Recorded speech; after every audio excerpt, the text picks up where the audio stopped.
और नौजवान ये बच्चे भी सुने कि माँ बाप बड़ी अजीम दौलत का नाम है, बड़ी अजीम नेमत का नाम है। मैंने जिस आयत करीमा की तिलावत का शर्फ हासिल किया, जानते हो उसका तर्जुमा क्या है? उसका तर्जुमा ये है कि जन्नत अल्लाह ने तुम्हारी माँ के कदमों के नीचे बनाई है। बाप जन्नत का दरवाजा है, इसलिए तुम्हें भी माँ की खिदमत करनी पड़ेगी, तुम्हें भी बाप की इज्जत करनी पड़ेगी, तुम्हें भी माँ से प्यार करना पड़ेगा, तुम्हें भी बाप से मोहब्बत करनी पड़ेगी। हम तो ये देखते हैं कितने नौजवान ऐसे हैं जिनके कारोबार में बरकतें नहीं होती, रिस्क में बरकतें नहीं होती, उम्र में बरकतें नहीं होती, परेशानियां आकर के उनके पैरों के अंदर पेड़ियां डाल देती है, हाथों में हथकड़ियां पड़ जाती हैं, हाथ से काम करना चाहते हैं मगर काम नहीं कर पाते हैं, पैरों से चलना चाहते हैं मगर चल नहीं पाते हैं। फिर उलमा के करीब जाते हैं, कहते हैं मौलाना कोई ऐसी दवा बता दो, कोई ऐसी दुआ कर दो जिससे रिस्क में बरकतें होने लगे, कारोबार में बरकतें होने लगे, उम्र में बरकतें होने लगे, परेशानियां साथ छोड़ दें, परेशानियां दूर हो जाए, आसानियां करीब हो जाए।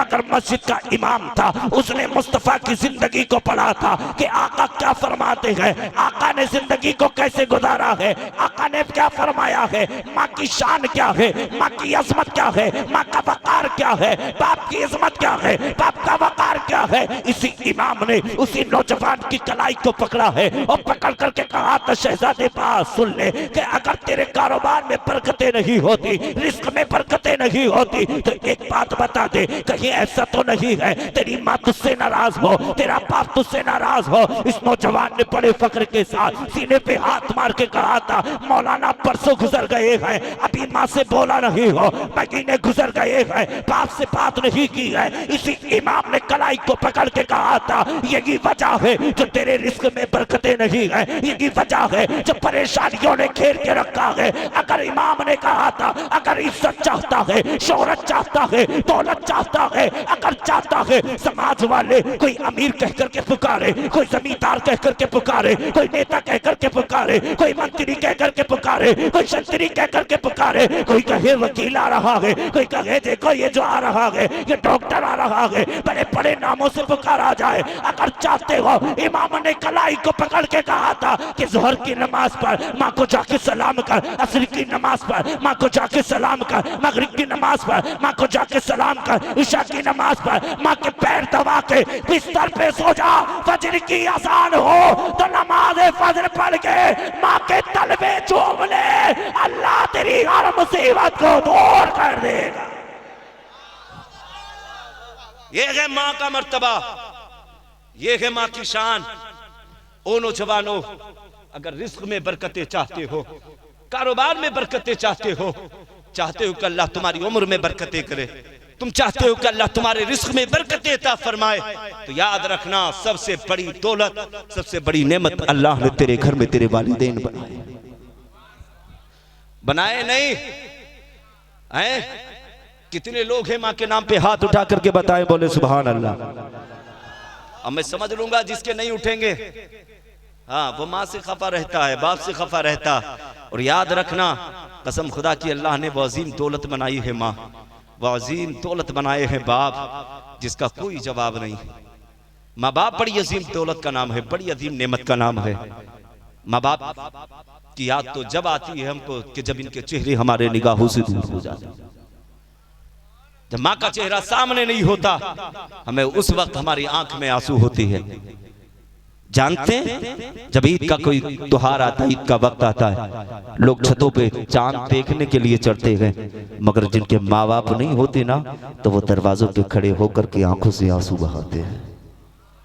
किसी ने आकर यार ने पूछा, यार बता आज तो ईद का चांद देखने छत पे नहीं गया, दरवाजे पे क्यों खड़ा है? तो जानते हो उस दरवाजे पे खड़े होने वाले ने कहा था कि यार आज मुझे आसमान के चांद की जरूरत नहीं है, आज तो मुझे मेरे माँ बाप की जरूरत है, मेरे माँ बाप की जरूरत है। अगर चांद नजर आ जाएगा तो फिर सुबह को सर पे हाथ रख के दुआएं कौन करेगा? चांद नजर आ जाएगा फिर सीने से गले से लगाएगा कौन? ना उस बाप का चेहरा सामने है, ना उस माँ का चेहरा सामने है। याद रखना अल्लाह ने अगर माँ बाप दिए हैं, वो घर के अंदर अगर सलामत हैं, अगर उनका साया तुम्हारे सरों पे मौजूद हो, निगाहों के सामने हो, तो यार समझ लेना उन माँ बाप की कदर करना, माँ बाप की इज्जत करना, माँ बाप से प्यार करना। याद रखना ये राजी है तो मदीने वाला मुस्तफा राजी है। अरे बोले सुभान अल्लाह। मदीने वाला मुस्तफा राजी है। आका फरमाते हैं कि जिनसे माँ बाप राजी होता है उससे हबीबे खुदा नाराज होता है। जिससे माँ बाप नाराज होते हैं उससे हबीबे खुदा नाराज होते हैं, और जिससे माँ बाप राजी होते हैं उससे हबीबे खुदा भी राजी होते। ना कहो ना, राजी होते। तो माँ बाप बड़ी अजीम दौलत का नाम है, बड़ी अजीम नेमत का नाम है। माँ और बाप बीमार हो जाओ तो दुआएं इनसे कराया करो, कारोबार में बरकतें ना हो तो इनसे दुआएं कराया करो। अगर परेशानी तुम्हें घेर लेना तो माँ के कदमों में जाया करो, बाप के कदमों में जाया करो। कहो माँ सर पे हाथ रख के दुआ कर दे कि अल्लाह हमारी हर बीमारी को दूर कर दे। याद रखना जब माँ रब की बारगाह में अपने आंचल को उठा के दुआ करती है, ए मौला मेरे बेटे की उम्र में बरकतें अता फरमा, रिस्क में बरकतें अता फरमा, कारोबार में बरकतें अता फरमा। अल्लाह मेरे बेटे की बीमारी को दूर फरमा दे, परेशानी को दूर फरमा दे। कसम खुदा की माँ की चादर का ठुक्का नीचे नहीं आता है उससे पहले रब माँ की दुआ को कबूल कर लेता है, माँ की दुआ को कबूल कर लेता है।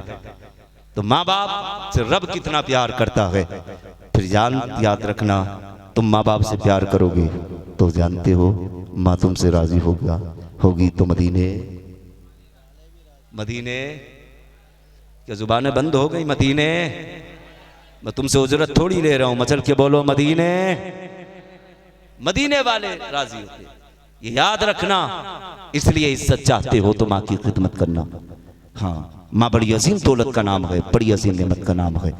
यही तो वो माँ है जिस माँ ने तुम्हें 9 महीने पेट के अंदर रखा, जिसने तुम्हारी खातिर मुसीबतों को उठाया, जिसने तुम्हारी खातिर परेशानियों को उठाया। ये वही तो माँ है।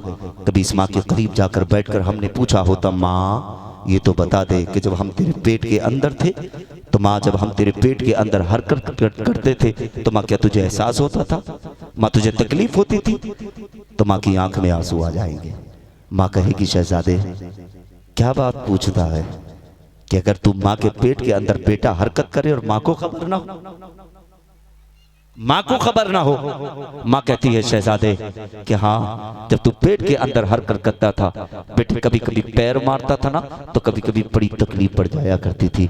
अगर माँ खड़ी होती थी ना तो जमीन पे बैठ जाया करती। कभी कभी इतनी तकलीफ पड़ जाया करती कि बेटे घंटे घंटे हो जाया करते मैं बिस्तर पर लेट जाती, उठा नहीं जाता, मगर माँ तेरी खातिर तकलीफें उठाती रही, माँ तेरी खातिर मुसीबतें झेलती रही। और नौजवानों तुम आज कहते हो माँ को कि तुम माँ बोलती हो तो तुम्हारी जुबान से बोलना हमें पसंद नहीं आता, तुम माँ को गालियां देते हो, माँ को तुम हाथ पकड़ के घर से बाहर निकालते हो, तुम माँ बाप के बंटवारे किया करते हो। जानते हो तेरे बाजुओं को जो ताकत मिली है ये माँ की दूध की बदौलत है, तेरे सीने को ताकत जो मिली है ये माँ के दूध की बदौलत है। अगर माँ तुझे खून जिगर ना पिलाती, माँ अगर दूध ना पिलाती तो आज तेरे सीने को ताकत ना मिलती, तेरे पैरों को ताकत ना मिलती। आज तुम उसी माँ का बंटवारा किया करते हो, आज उसी माँ को तुम दूर किया करते हो। याद रखना अगर तूने जिंदगी में अगर माँ का बंटवारा किया तो याद रखना परोसे महशर माँ को तेरे करीब नहीं लाया जाएगा। इसलिए अगर तूने जिंदगी में अगर माँ को सीने से लगा के रखा, अगर माँ से मोहब्बत की है तो यही माँ की मोहब्बत कल परोसे महशर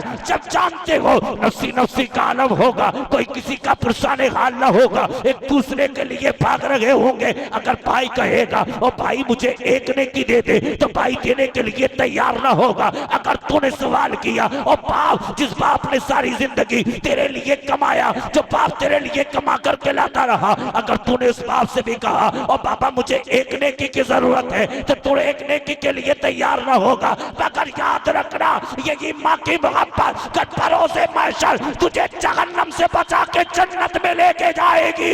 इसलिए आका फरमाते हैं कि माँ के कदमों के नीचे जन्नत है, बाप जन्नत का दरवाजा। ये है माँ, ये है बाप।